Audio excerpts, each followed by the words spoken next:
আসসালামু আলাইকুম বন্ধুরা, তোমরা কেমন আছো? আজ আবারও তোমাদের মাঝে ফিরে আসলাম আরও একটি নতুন রেসিপি নিয়ে।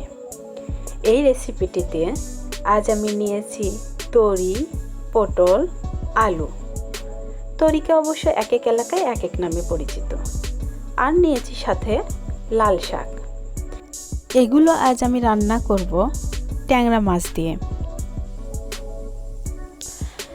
সবগুলো সবজি সুন্দরভাবে কুচি কুচি করে কেটে নিয়েছি। আলু কুচি করে কেটে নিয়েছি, তরি মোটা কুচি করে কেটে নিয়েছি, পটল কেটে নিয়েছি এবং নিয়েছি লাল শাক সুন্দরভাবে কুচি করে।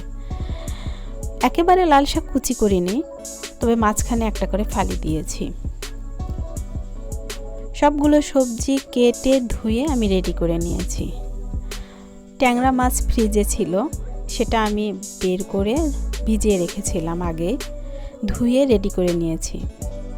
এখন আমি তরকারিটা রান্নার জন্য নিয়েছি হলুদ, লবণ, কাঁচামরিচ, পেঁয়াজ আর আদা, রসুন আর জিরা বাটা। আমি আদা, রসুন এবং জিরা এক জায়গায় বেটে নিয়েছি। আর নিয়েছি আমার পছন্দের সরিষার তেল।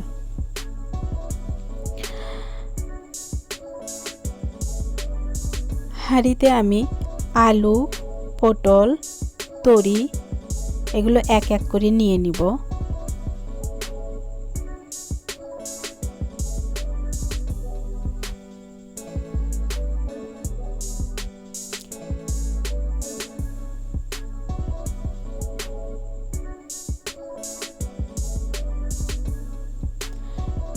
এখন আমি এগুলোর সাথে নিয়ে নিব কাঁচামরিচ, পেঁয়াজ, আদা বাটা, রসুন বাটা আর হলুদ, লবণ।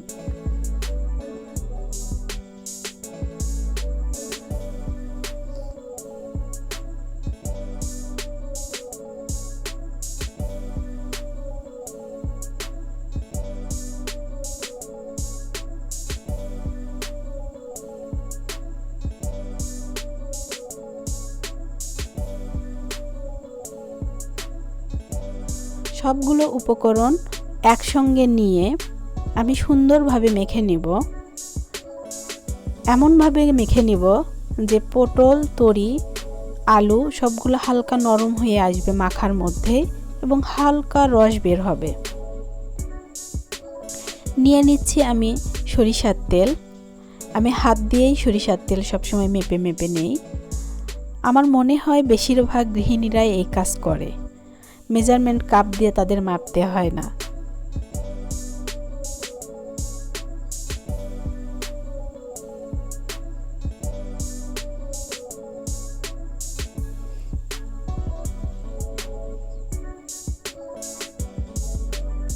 মাখার এই পর্যায়ে এসে দেখেই বোঝা যাচ্ছে যে সুন্দর একটা কালারও এসেছে আর সবজিগুলো হালকা নরম হয়ে এসেছে, যার ফলে এখান থেকে পানি বের হয়েছে। এখন আমি দিয়ে নিব লাল শাক। তবে লাল শাক দিয়ে আমি বেশি মেখে নিব না, কারণ সবজি এমনিতেই নরম লাল শাকটা, তাই আমি হালকা করে শুধু মেখে নিব।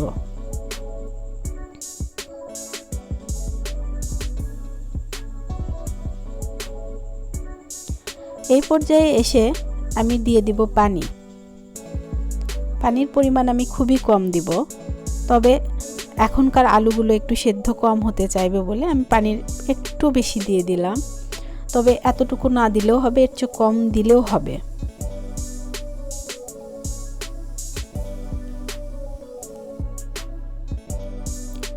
মাছগুলো এখন আমি তরকারির উপর এভাবে ছিটিয়ে দিব এবং হাত দিয়ে হালকা করে ডেবে দিব। যদিও এখন পানি খুব একটা বোঝা যাচ্ছে না, তবে রান্না করতে গেলে এমনিতেই পানি বের হয়ে আসবে। এই পর্যায়ে আমি একটু তেল উপরে ছিটিয়ে দিব। এভাবে তেল মাছের উপরে দিয়ে দিলে মাছ তরকারি যখন রসটা বের হবে মাছের ভিতর সব কিছু যাবে এবং তেলটাও খুব সুন্দরভাবে বসে যাবে এবং খেতেও স্বাদ লাগবে। মাছটা খেতে তখন পানসে লাগবে না। যারা ঘরে অনেক কিছু থাকার পরেও বুঝতে পারে না তারা কি রান্না করবে, নতুন বউ বা মেসে থাকা বন্ধুরা যারা কখনো রান্না করনি, এই রেসিপিটি আমি বলবো তাদেরই জন্য। পুষ্টিগুণে অটুট থাকা এই রেসিপিটি বাড়িতে একবার ট্রাই করে দেখুন কেমন হয়। ভালো লাগলে অবশ্যই কমেন্টের মাধ্যমে জানাবেন। দেখুন রস বের হয়ে একেবারে সুন্দরভাবে মাছের কালারটাও পাল্টে গিয়েছে। এভাবে উপরে তেল ছিটিয়ে না দিয়ে যদি আমি রান্না করতাম তাহলে মাছটা সাদা সাদা হয়ে থাকতো।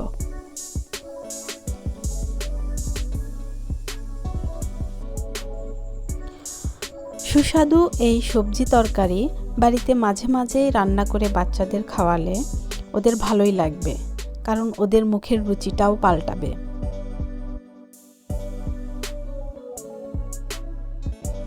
আমার তরকারি হয়ে এসেছে, আমি আর ঝোল শুকাবো না। এখন আমি এটা সার্ভ করব। দেখুন তরকারিটা হওয়ার পরে বাটিতে কত ভালো লাগছে।